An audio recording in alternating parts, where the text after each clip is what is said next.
Today's appointment is Fulani, which is cornrows in the front. And then we're going to do some Marley twists in the back with a little barrel knots at the bottom. It's going to be really cute.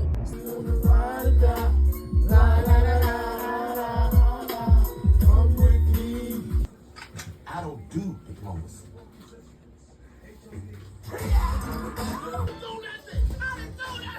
It is 3:30 in the morning. I have made it back. I'm very proud of myself for today. I didn't think I was going to make it back home this freaking late, but you know, things happen and things happened. It came out to be a great style. I love clients that happen to be cousins or family and stuff like that because you get a whole lot of extra stuff with the price. You know, it's family. It's always family, baby.